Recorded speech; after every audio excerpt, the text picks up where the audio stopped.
Right. All right. On the move. Holiday edition. Oh my gosh.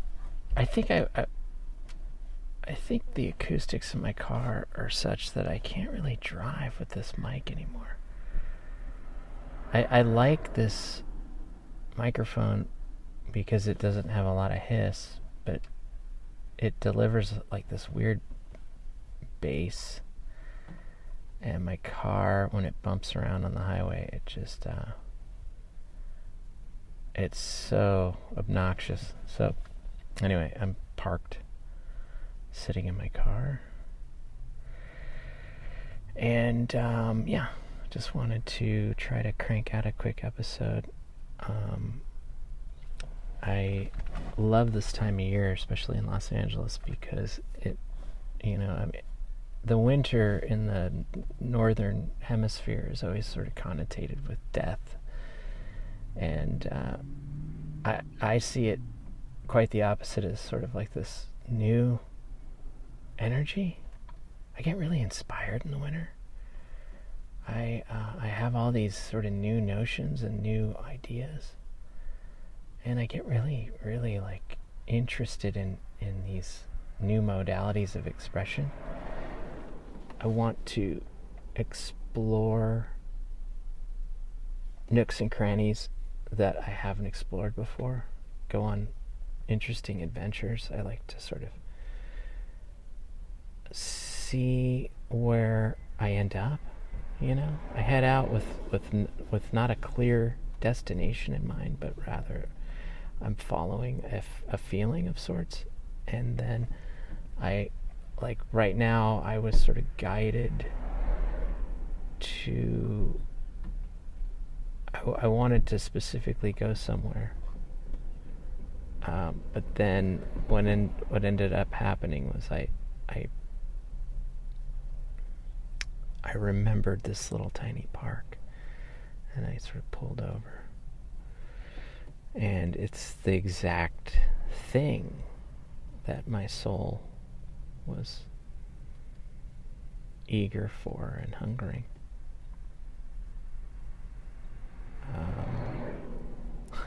I'm watching this family change in the middle of the street. They have to go somewhere formal, and they're like taking off their shirts and pants and changing. I don't know why. I love when families change right there in their car. And like the grandpa took off his shirt. He had a good figure too. He had like a bunch of roly-poly gut things, but he had like good muscle tone and good stature, just like there is a pride to his posture. And what's he gonna do? Oh, he's gonna tuck in his shirt. See, that's a generational thing. He's like, yeah, I got a belt. Yes, of course I'm gonna tuck in my shirt. Whereas his middle-aged son is like my kind of kind of Gen X-y kid who's, hell no, am I gonna tuck in my shirt? My shirt don't tuck, bro. I don't know. Happy holidays to the listening audience. I want to try to inspire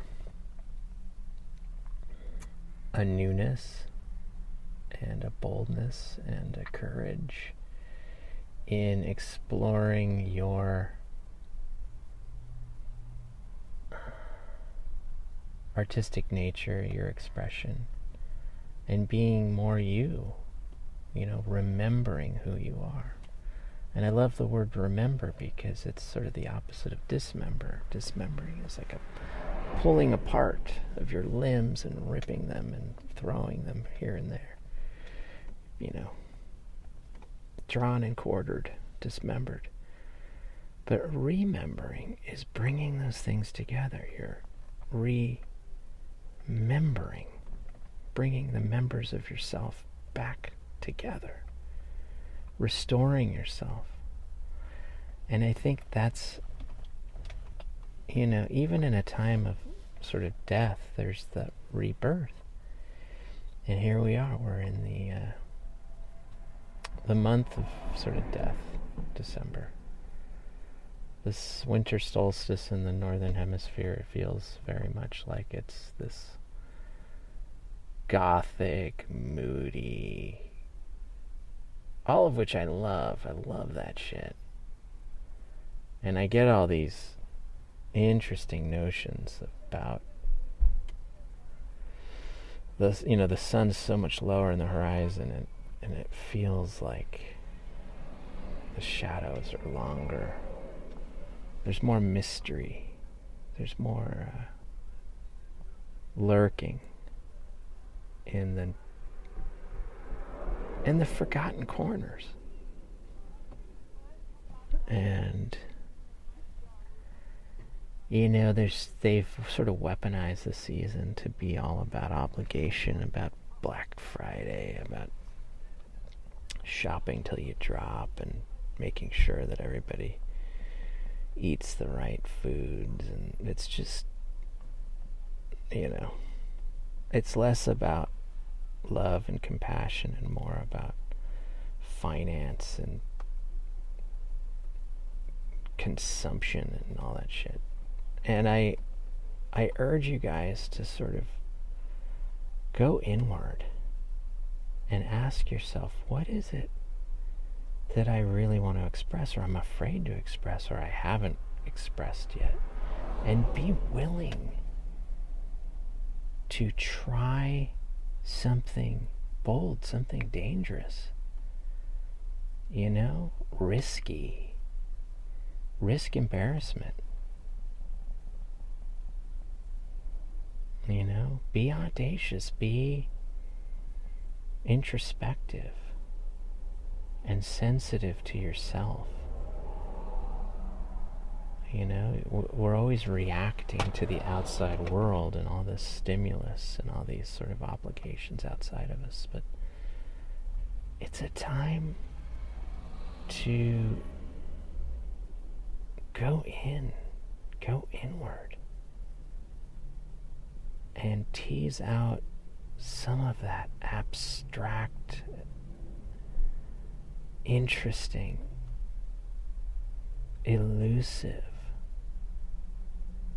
dreamlike stuff. When I was a kid, I used to go, in my elementary school, that's when I really learned about making people laugh. That was one of the things I learned in elementary school, is like, oh, I like to make people laugh in a public setting, in school. But there were other times when sometimes I was very social and I would play kickball. But when I wasn't feeling social, I would go into this little back corner of the playground where the sandbox was, and I would get my hands into the wet sand and dig around. And it reminds me of being on a beach as a kid, when you want to get buried. And the dry sand is so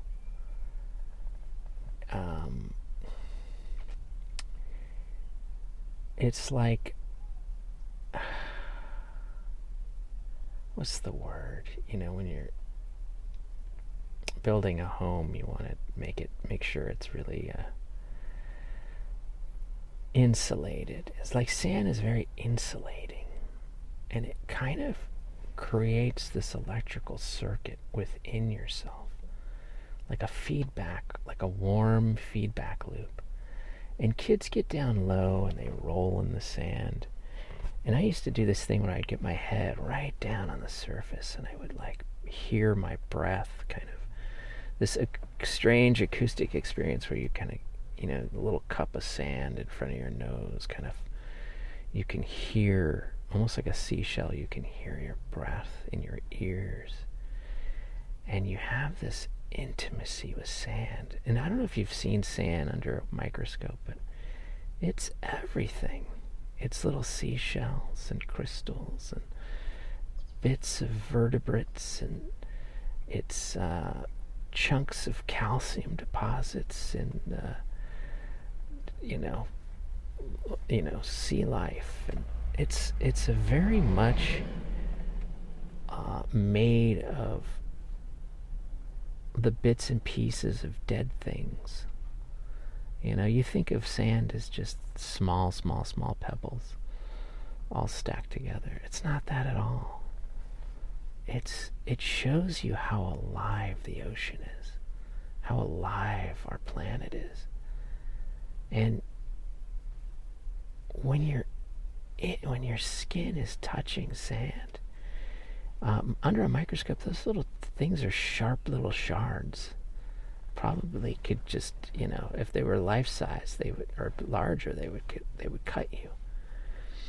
But sand at that scale is so soft. It's like a bed. And you're this hulking giant that's just like